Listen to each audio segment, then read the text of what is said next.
और इन सब के बीच लॉकडाउन पार्ट 3 की बात कर लें। दरअसल लॉकडाउन पार्ट 3 शुरू होने के साथ ही कई राज्यों में शराब की दुकानें खुल गईं, लेकिन अर्थव्यवस्था की खराब हालत का हवाला देते हुए राज्यों ने शराब पर एक्स्ट्रा टैक्स भी लगा दिया है। राजधानी दिल्ली में ही जहां लिकर पर एक मुश्त 70% कोरोना टैक्स लगा दिया गया, तो वहीं आंध्र प्रदेश में कल शराब बिक्री होने से पहले ही सरकार ने शराब को 25% महंगा करने का फैसला कर लिया था। इसके साथ ही अब कर्नाटक में भी शराब पर 6% एक्स्ट्रा टैक्स लगा दिया गया है और इससे शराब के दामों में 6% का इजाफा हो गया है। माना यह जा रहा है कि दूसरे राज्य भी अब इसी रास्ते पर चलते हुए शराब पर अतिरिक्त टैक्स लगा सकते हैं। हमने देखा था कि कल जबरदस्त भीड़ लिकर शॉप्स के बाहर नजर आ रही थी। कई जगहों पर इसके बाद दुकानें बंद करने का भी फैसला लिया गया, लेकिन साथ ही साथ इस तरीके से दाम बढ़ाए भी गए। वहीं दिल्ली में शराब महंगी हुई है और केजरीवाल सरकार ने शराब पर स्पेशल कोरोना फीस लगाई है, यानी कि एमआरपी पर अब 70% नई फीस लगा दी गई है, यानी कि 70% दाम बढ़ गए हैं। इसके चलते आज से दिल्ली में अब शराब 70% महंगी मिलेगी। दरअसल लॉकडाउन 3 में शराब की दुकानें खोलने की छूट मिलने के बाद पहले दिन जो सोमवार को नजारा देखने को मिला, वहां पर भारी भीड़ उमड़ पड़ी और इस दौरान लोगों ने सोशल डिस्टेंसिंग को भी एक तरह से सीधे सीधे ताक पर रख दिया और इससे कोरोना संक्रमण का खतरा बढ़ने की भी आशंका है और अंदाजा भी लगाया जा सकता है कि कल जब लॉकडाउन 3 का पहला दिन था और आज दूसरा दिन है, तो दूसरे दिन रिकॉर्ड बढ़ोतरी हुई है मामलों में और 3900 नए मामले सामने आए हैं।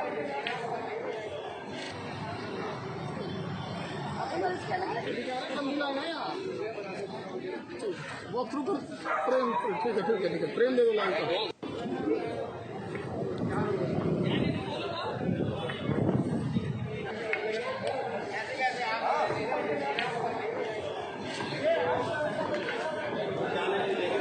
और देखिए आज की भी तस्वीरें कुछ ऐसी ही हैं। हालांकि 70% दिल्ली में दाम बढ़े, लेकिन वहां पर भी अभी स्थिति यह है कि अच्छी खासी भीड़ देखने को मिल रही है दूसरे दिन भी। लेकिन कहां पर क्या स्थिति है और इस वक्त कुछ जगहों पर दाम बढ़ने के बाद भी क्या लोगों की भीड़ जुटी हुई है, ग्राउंड पर क्या स्थिति है, जरा हम पता करने की कोशिश करते हैं। 3 सहयोगी मेरे साथ जुड़ चुके हैं। दिल्ली से विमल कौशिक, लखनऊ से मानस श्रीवास्तव और मुंबई से इंद्रजीत सिंह मेरे साथ जुड़े हुए हैं। विमल, सबसे पहले आपके पास आना चाह रहा हूं क्योंकि दिल्ली में 70% महंगे हुए हैं दाम, लेकिन बावजूद इसके ऐसा लग नहीं रहा है, शायद जो अभी तस्वीरें आ रही थी कि दिल्ली में भीड़ कम हुई है। आप क्या देख पा रहे हैं?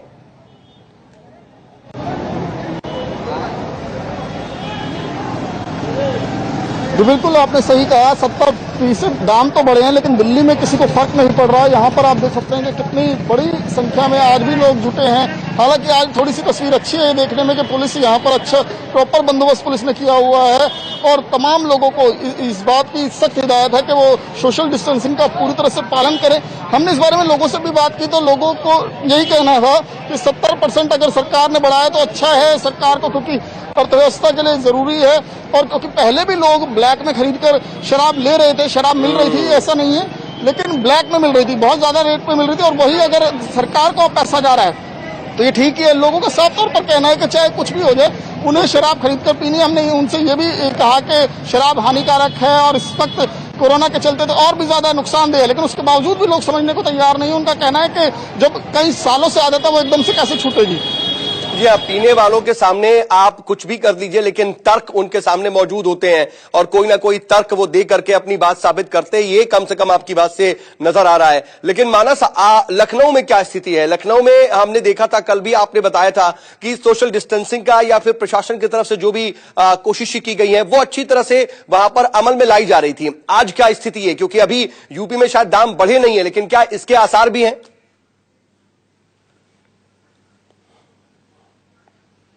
देखिए, दाम तो बढ़ने के अभी कोई इस तरह के संकेत नहीं दिए गए सरकार की तरफ से, लेकिन इतना जरूर कर दिया गया है कि कल जिस तरीके की भीड़ उमड़ी थी दुकानों पर, लोग एक एक बार में एक एक पेटी शराब लेके जा रहे थे, तो ये कर दिया गया है कि अब एक बार में एक बोतल ही शराब मिल सकती है और इससे ज्यादा किसी एक व्यक्ति को नहीं मिलेगी एक दिन में। तो ये एक नियम लागू कर दिया गया। हालांकि कल उत्तर प्रदेश में शराब की रिकॉर्ड बिक्री हुई है। 300 करोड़ रुपए की शराब कल उत्तर प्रदेश में सिर्फ एक दिन में बिकी है, जबकि बहुत सारी दुकानें कल खुल भी नहीं पाई थी, लेकिन उसके बाद भी 300 करोड़ की शराब बिकना ये अपने आप में अब तक का सबसे बड़ा कीर्तिमान शराब बिक्री के मामले में ये देखने को मिला है। खाली अगर लखनऊ की हम बात करें तो लखनऊ में ही सिर्फ 6 करोड़ की शराब कल एक दिन में ही बिक गई। तो सरकार को उम्मीद थी कि एक बड़ा राजस्व उसको प्राप्त होगा और वैसा हुआ भी। लेकिन चूंकि स्टॉक खत्म ना हो जाए और दुकानें में माल खत्म हो रहा था, लोगों को मिल नहीं पा रहा था और कुछ लोग जो थे वो पेटियों में भर के ले जा रहे थे, तो इसलिए आबकारी विभाग की तरफ से ये नियम बना दिया गया कि एक बार में अब एक व्यक्ति को एक बोतल ही मिल सकती है, वो चाहे 2 हाफ में। अच्छा, लेकिन क्या मानस कहीं कोई कार्रवाई भी हुई है? क्योंकि हमने देखा कि कई जगहों पर सोशल डिस्टेंसिंग का पालन हुआ नहीं, लेकिन जब इस पे छूट दी गई थी तो बाकायदा इसमें निर्देश दिए गए थे कि कार्रवाई होगी और जो 2 गज की दूरी बनाए रखने की का जो काम है उसकी जिम्मेदारी जो शराब दुकान का मालिक है उसकी होगी। लेकिन ऐसा कुछ हो नहीं रहा था। जमीन पर तो बिल्कुल भी इन सब चीजों के बारे में सोचा नहीं जा रहा था। कोई कहीं पर कार्रवाई भी हुई थी क्या कल? नहीं, कल बहुत जगहों पर जहां पर इस तरीके के नियम तोड़े गए वहां पर दुकानों को नोटिस भी जारी किया गया है। लेकिन एक इसमें चूंकि जिला प्रशासन को जिम्मेदारी दी गई थी कि वो देखे, क्योंकि सरकार को अंदाजा था कि जब दुकानें खुलेंगी तो भीड़ उमड़ेगी, और जब देखा कि जो शॉप कीपर्स है जो या उनका स्टाफ जो है वो नहीं कंट्रोल कर पा रहा है, तो इसलिए दोपहर होते होते सभी शराब की दुकानों पे एक सब इंस्पेक्टर और 1 या 2 सिपाही जैसी भीड़ है उनकी ड्यूटी निर्धारित कर दी गई थी और ये डिसीजन जिला प्रशासन को लेना था।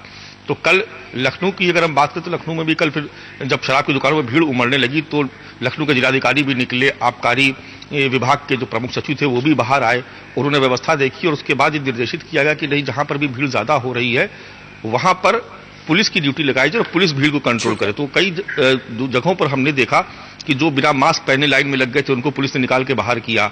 जो लोग तो सोशल डिस्टेंसिंग को फॉलो नहीं कर रहे थे वहां पर पुलिस ने को लाठियां भी फटकारनी पड़ी। तो पुलिस की वजह से व्यवस्था बनी रही। अब आज देखना होगा कि किस तरीके की व्यवस्था होगी। बिल्कुल, आज की क्या स्थिति है देखना होगा। लेकिन इंद्रजीत, मुंबई में क्या हाल है? क्योंकि देखिए, महाराष्ट्र सरकार को भी राजस्व तो चाहिए, पैसे की किल्लत वहां भी है, क्योंकि सबसे ज्यादा जो है वो कोई राज्य अगर कोरोना से जूझ रहा है तो वो महाराष्ट्र है। ऐसे में किस तरीके से राजस्व इकट्ठा किया जाए, शराब की दुकानों के जरिए क्या हासिल किया जा सकता है, वहां पर भी सोचा जा रहा है। स्थिति ग्राउंड पर क्या देख रहे हैं आप?